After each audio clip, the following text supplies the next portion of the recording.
Olá a todos, louvado seja nosso Senhor Jesus Cristo. Hoje vamos prosseguir as nossas sessões, ainda com a liturgia da palavra. Na última vez tínhamos falado do Salmo responsorial e agora vamos falar da segunda leitura e do Evangelho e um bocadinho sobre a homilia.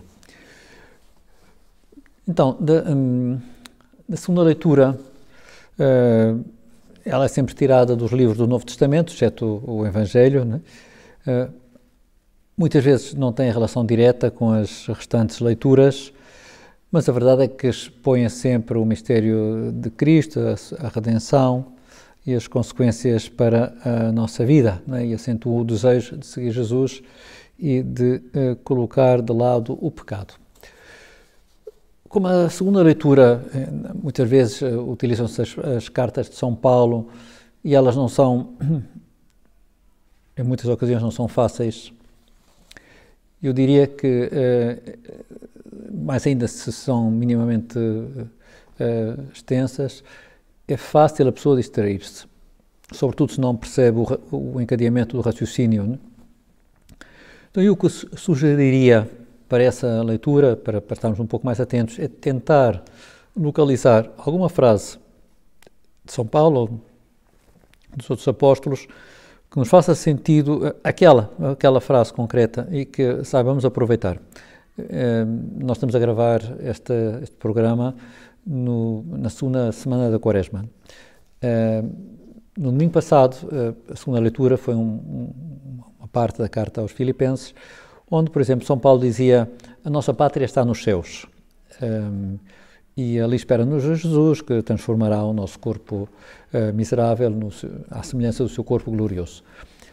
Essa ideia, né, a nossa pátria está nos céus, depois a carta prossegue, não é? É suficiente para poder preencher a nossa cabeça e o nosso coração.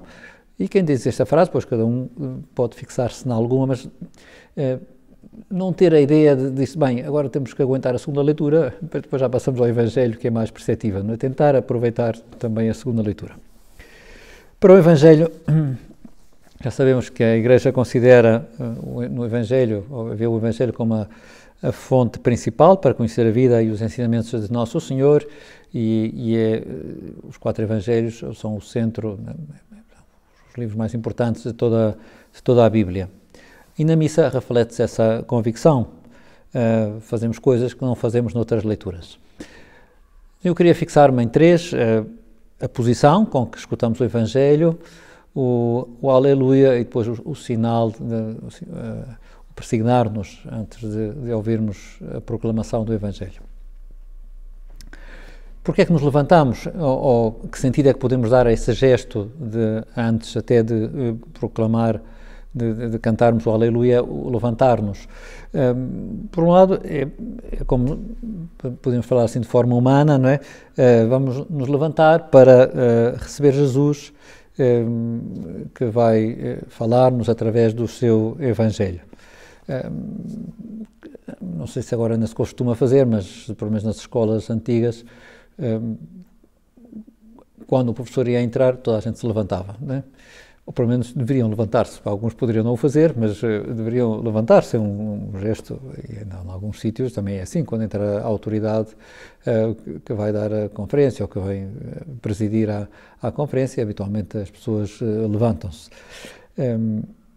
E essa é uma posição idónea, o levantar-nos, estar de pé para aclamar e dispor-nos a cantar o Aleluia com fé.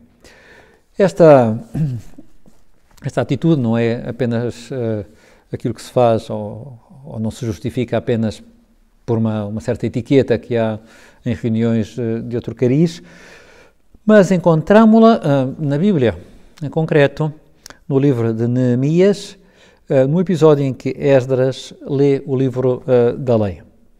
E diz assim: o escriba Esdras subiu para um estrado de madeira, mandado levantar para a ocasião. A seu lado encontravam-se à direita Matatias, Tchema, Anaías, Urias, Ilquias e Massaías. À esquerda, Pedaías, Micael, Malquias, Acum, Asbadana, Zacarias e Meculam. Esdras abriu o livro à vista de todo o povo, pois achava-se num lugar elevado acima da multidão. Quando o escriba abriu o livro, todo o povo se levantou. Então Esdras bendisse o Senhor, o grande Deus, e todo o povo respondeu, levantando as mãos, Amém, Amém.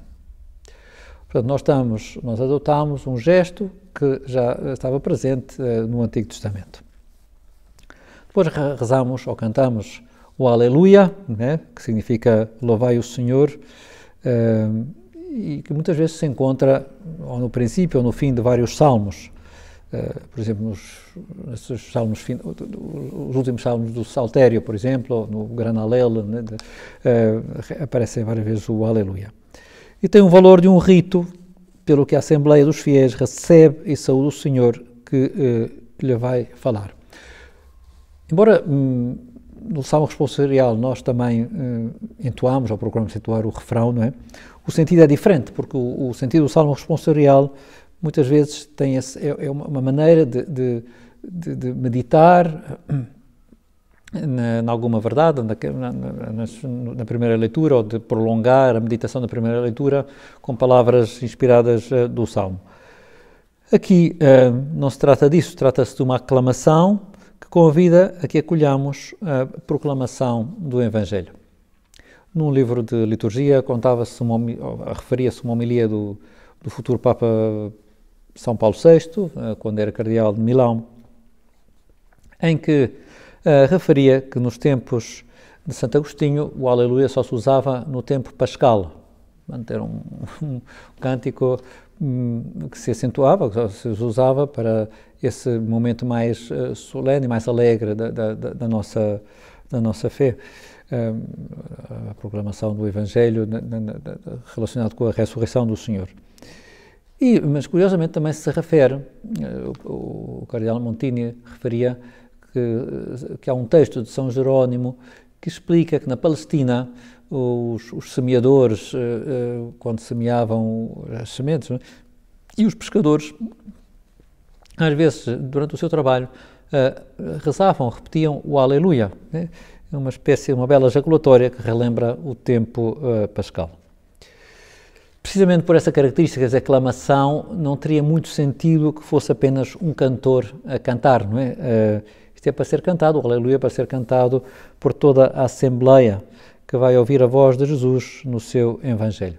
Há uma exceção, que é o Aleluia que se canta na Vigília Pascal, aquele triplo Aleluia, né, que vai aumentando de tom, se o cantor conseguir, que às vezes a primeira parte é entoada pelo celebrante, se sabe cantar, e depois responde o povo. Mas é a única exceção, habitualmente é cantada por todos. Já sabemos que no tempo penitencial da Quaresma usa-se outra aclamação, não é assim na maioria das liturgias orientais, mas no nosso caso utiliza-se uma aclamação, como por exemplo, louvor e glória a vós, Jesus Cristo Senhor. E também é bom, penso que nos ajuda a recordar que no Novo Testamento, por exemplo no Apocalipse, o Aleluia é cantado pelos anjos para louvar a Deus pela sua obra de salvação e para anunciar a vinda de Cristo nas bodas do Cordeiro. Por exemplo, no capítulo 19 do Apocalipse, eu aconselho-os a ler, em que aparece várias vezes a referência ao Aleluia, né? Cantado pelos anjos e também pelos santos. Por exemplo, um dos versículos diz assim: depois disto ouvi no céu a voz forte de uma grande multidão que dizia Aleluia, a salvação, a glória e o poder são do nosso Deus. Então os 24 anciãos e os 4 seres vivos prostraram-se e adoraram a Deus que estava sentado sobre o trono, dizendo Amém, Aleluia. Não é isso que nós vamos fazer antes de ouvirmos o Evangelho. É uma maneira alegre de saudar Jesus, né?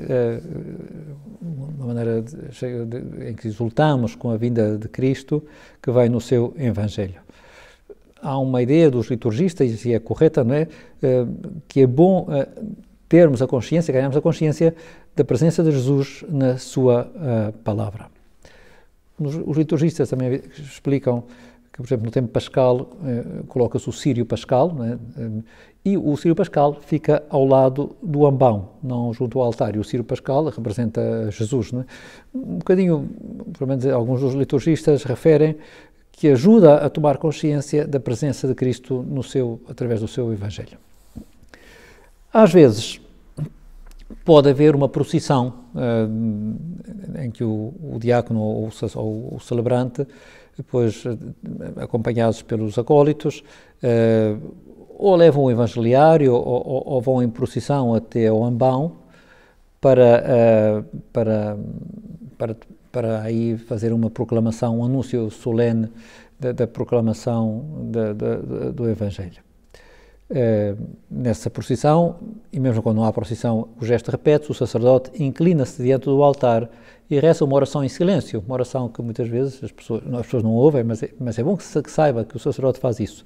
Diz assim: Deus Todo-Poderoso, purificai o meu coração e os meus lábios, para que eu anuncie dignamente o vosso santo Evangelho.